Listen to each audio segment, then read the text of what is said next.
Bapak Kepala Desa Kanget, Bapak Ahmad Faisal, yang kami hormati Bapak Camat Kecamatan Banyuglugur, yang kami hormati Bapak Kapolsek atau yang mewakili, dan yang kami hormati Ketua BPD beserta anggota, yang kami hormati Bapak-Bapak relawan dan hadirin wal hadirat rahimakumullah. Mengawali pertemuan kali ini, kami panjatkan rasa puja dan bersyukur kehadirat Allah Subhanahu wa Ta'ala. Sekadima kala bentukan suatu rahmat, nikmat dan maunah dari Allah. Berikan oleh sang ajuan di pagi hari kaintoh, di pagi yang penuh mubarak kaintoh, bisa apa panggian dalam keadaan sehat walafiat semata-mata karena ridho Allah Subhanahu wa Ta'ala. Amin amin ya rabbal alamin. Surat ma'assalam, semua kita telah limpahkan pada senyum kita Nabi besar Muhammad sallallahu alaihi wasallam. Relawan Covid dan para undangan, para hadirin penerima bantuan langsung tunai dari dana desa untuk tahap 2 di Desa Kalianget yang hadir pada kesempatan hari ini. Syukur alhamdulillah senantiasa kita panjatkan kepada Allah Subhanahu wa Ta'ala atas nikmatnya. Pada kesempatan pagi ini kita bisa bersilaturahim dalam rangka penyaluran BLPDD tahap 2. Insya Allah yang tahap 3 kemungkinan besar juga akan disalurkan dalam minggu ini atau paling lambat minggu depan. Nah, kemudian yang kedua, salawat serta salam semoga senantiasa tercurah limpahkan kepada junjungan kita Nabi besar Muhammad SAW serta keluarga, sahabat hingga umatnya sampai dengan akhir zaman.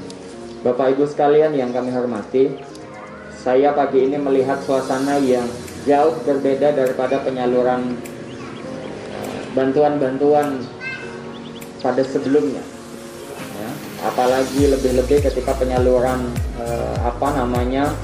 BST dari pos. Harapan saya BST tahap 3 dari pos tidak seperti kejadian penyaluran waktu tahap 2 kemarin ya. Jadi pada prinsipnya saya perlu tekankan kembali kepada Bapak Ibu sekalian, dananya ada, tidak akan hilang, tidak akan tasengsal asalkan jenengan mau tertib.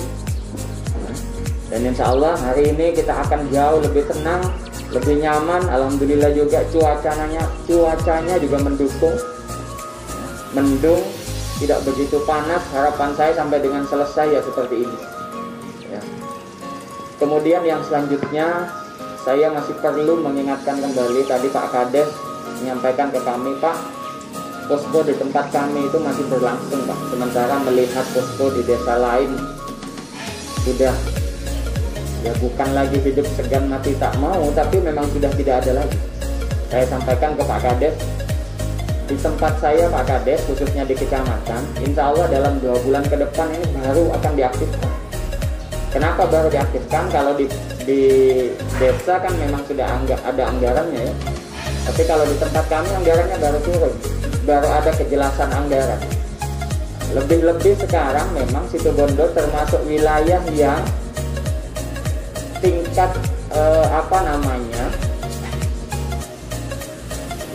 masyarakat atau warga yang kena itu cukup tinggi, Mas. Makanya ketika rapat hari Jumat pagi kemarin, Pak Bupati menyampaikan, Pak Bupati mengkhawatirkan nanti Situbondo itu termasuk dalam kabupaten kota yang paling akhir kemudian nanti menerapkan tatanan kehidupan baru ya.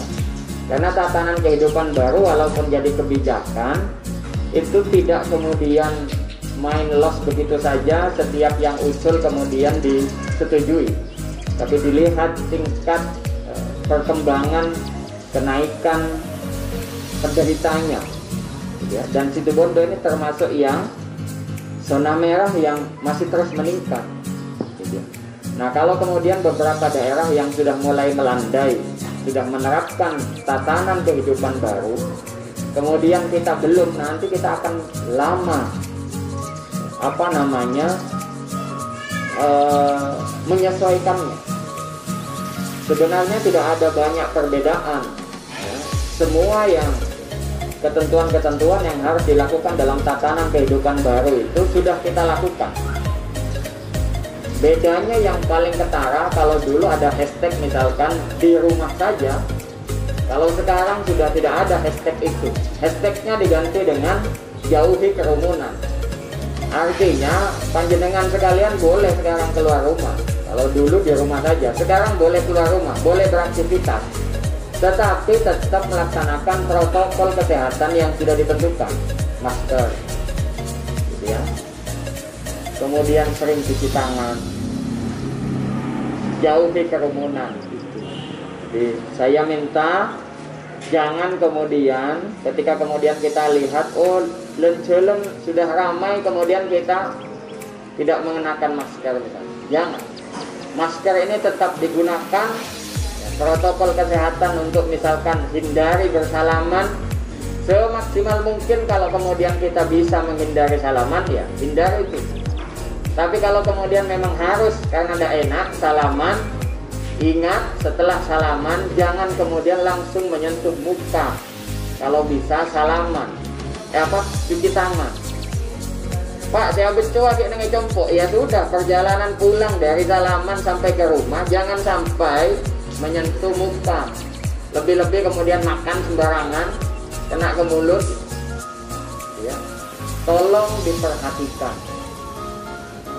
Jadi, gimana dengan piket posko? Kalau piket posko masih ada, itu semata-mata untuk kemudian mengecek keluar masuknya orang.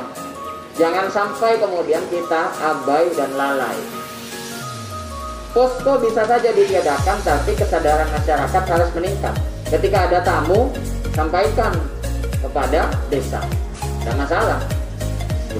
Persoalannya kan tidak semua orang, malah bahkan banyak orang yang mau menutupi.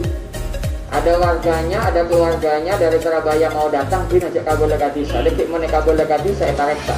Lah itu yang kita khawatirkan. Tapi kalau jenengan semua fair, posko bisa aja tutup. Tapi setiap kali ada tamu dari luar kota, jenengan laporan ke sini. Pak, tolong Pak, ini ada tamu saya, tolong diperiksa. Nanti tamu saya ini tidak nginep Pak, cuma sekian jam di sini. Atau kalaupun nginep disampaikan. Dalam rangka penyaluran BLT dana desa tahap kedua. Yang kedua kalinya selawat salam semoga selalu terlipat curahkan kehidupan kita besar Muhammad Sallallahu Alaihi Wasallam. Bapak Ibu, mekanisme pencairan pada hari ini kita bagi menjadi 4 gelombang.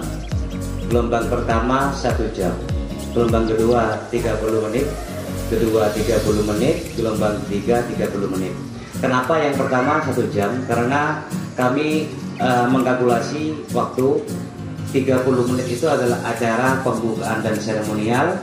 Selanjutnya kita acara penyaluran dan selanjutnya tidak ada acara lagi. Jadi untuk menghemat waktu kami perpendek waktu yang ke belakang menjadi 30 menit, 30 menit, 30 menit.